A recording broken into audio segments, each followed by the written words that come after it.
আসসালামু আলাইকুম। আমি নুর আল আহাদ, একজন প্রবাসী লেখক ও গবেষক। তো আমার ইউটিউব চ্যানেলে আমি নানা ধরনের বিষয়, বিশেষ করে দক্ষতা উন্নয়নের জন্য data science, machine learning, Python, SPSS, research methodology, এই জিনিসগুলো নিয়ে নিয়মিত আমার যে নানা ধরনের কোর্সগুলো আছে, সেই কোর্সগুলো লেকচার রেকর্ডিং গুলো আমি আপলোড দিয়ে থাকি। এছাড়া আমি স্ট্যাটিস্টিক্স স্ট্যাটিস্টিক্স ফর ইকোনমিক্স এবং বিজনেস নামে সম্প্রতি একটি আহ, আপনার প্লেলিস্ট চালু করেছি, যেখানে বেসিক স্ট্যাটিস্টিক্স নিয়ে আলোচনা করবো। এছাড়াও বেসিক ম্যাথমেটিক্স নিয়ে আমি আলোচনা করব বলে একটি প্লেলিস্ট খোলার ডিসিশন নিয়েছি।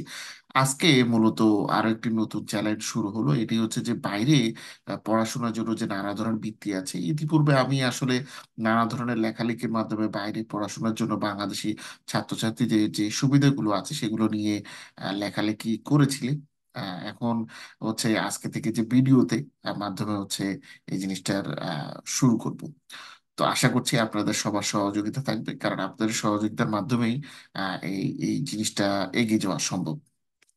তো আজকে আমি কথা বলবো ভিয়েতনামে একটি স্কলারশিপের ব্যাপারে। তো ভিয়েতনামের একটা বিশ্ববিদ্যালয় আছে, যে বিশ্ববিদ্যালয়টির নাম হচ্ছে টন ডুক থাং বিশ্ববিদ্যালয়, বা আমরা সেটাকে টিডিটি বিশ্ববিদ্যালয় বলতে পারি। তো এই বিশ্ববিদ্যালয় আপনার ব্যাচেলর ডিগ্রি প্রোগ্রাম আছে, আন্ডার গ্রাজুয়েট ডিগ্রি প্রোগ্রাম আছে এবং ডক্টরাল প্রোগ্রাম আছে। তো এখানে নর্মালি হচ্ছে যে মাস্টার্স প্রোগ্রামগুলোর মধ্যে কি কি মাস্টার্স প্রোগ্রাম আছে আমরা যদি দেখি, এখানে মাস্টার্স প্রোগ্রামগুলোর ডিউরেশন সাধারণত 18 থেকে 24 মাসের মধ্যে, তার মানে 1.5 থেকে 2 বছর সময়ের মধ্যে আছে। এবং এক্ষেত্রে মাস্টার্স প্রোগ্রামের যে সাবজেক্টগুলো আছে তার মধ্যে আছে applied mathematics, business administration, civil engineering এবং কম্পিউটার সায়েন্স। এক্ষেত্রে আবেদন করতে হলে আইএলটিএস এর স্কোর অবশ্যই লাগবে আপনার। মিনিমাম 5.5 থেকে 6.5 এর মধ্যে আপনার আইএলটিএস এর স্কোর থাকতে হবে। কোনো প্রকার জিমেট জিএর স্কোর এক্ষেত্রে লাগবে না। আর কি কি ডকুমেন্টেশন লাগবে আবেদন করতে, দেখেন অ্যাপ্লিকেশন ফর্ম, যেটা আপনি অনলাইনে আবেদন করবেন, আপনার একটা সিভি লাগবে, যেটা ওদের একটা ফরম্যাট দেওয়া আছে, সেই ফরম্যাটে তৈরি করতে হবে।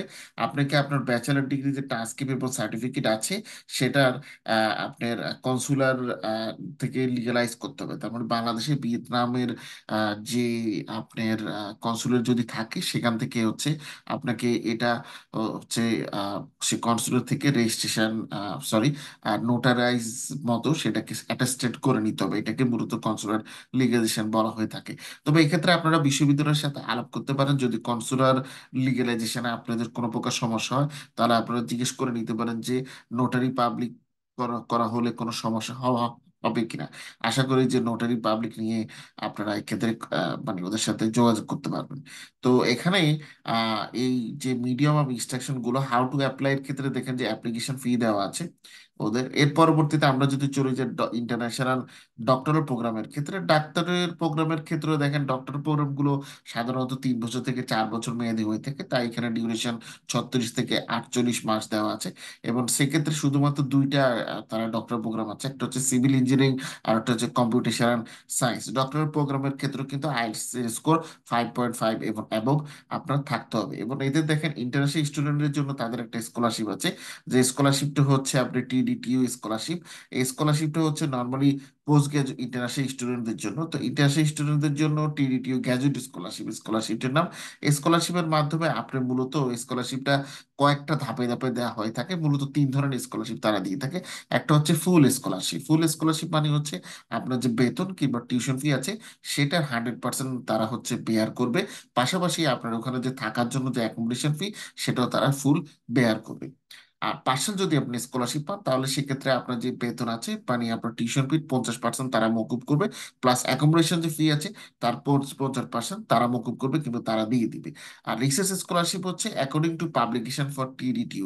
সেটা হচ্ছে যে আপনি যখন ওই ভার্সিটির স্টুডেন্ট হিসেবে থাকবেন, তখন আপনি যে পাবলিকেশন গুলো করবেন সেটার উপরে ভিত্তি করে তারা নর্মালি ওই রিসার্চ স্কলারশিপটা দিবে। আর এক্ষেত্রে এলিজিবিলিটির কথা বলা আছে, to be consider for scholarship candidates must have the admission offer for master or PhD programme at TDT university.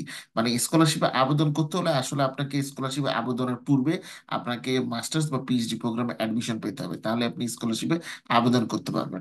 এবার স্কলারশিপের যে মেইন রাউন্ড আছে, এটা নর্মালি বছরের দুইটা রাউন্ড।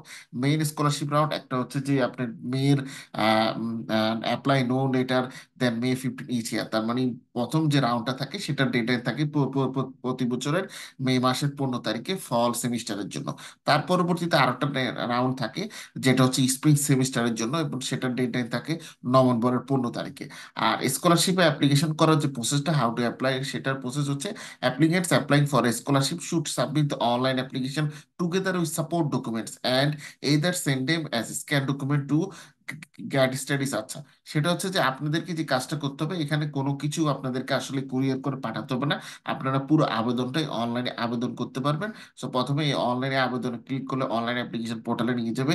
সেখানে আপনার স্কলারশিপের জন্য আবেদন করবেন, এবং তার পরবর্তী যে ডকুমেন্টগুলো থাকবে সেগুলোর স্ক্যান কপি এই ইমেলে আপনাদেরকে সেন্ড করতে হবে। এর পরবর্তীতে তারা যে তাদের নর্মাল প্রসেস আছে সেটা ফলো করে ওরা আপনাদেরকে জানিয়ে দিবে যে স্কলারশিপকে আপনি পেয়েছেন কিংবা পান নাই। এটা বাংলাদেশি ছাত্রছাত্রীদের জন্য যারা দেশের বাইরে মাস্টার্স এবং পিএইচডি করতে আগ্রহী, তারা দেখতে পারেন, ওদের জন্য একটা ভালো সুযোগ। কারণ যদি 100% স্কলারশিপ পান, তাহলে মোটামুটি হালকা আপনার লিভিং কস্ট, যেটা ভিয়েতনামে খুবই কম, সেখান থেকে আপনারা মোটামুটি একটা ভালো মানের ডিগ্রি নিয়ে দেশে ফিরতে পারবেন, অথবা অন্য কোথাও আপনারা যেতে পারবেন।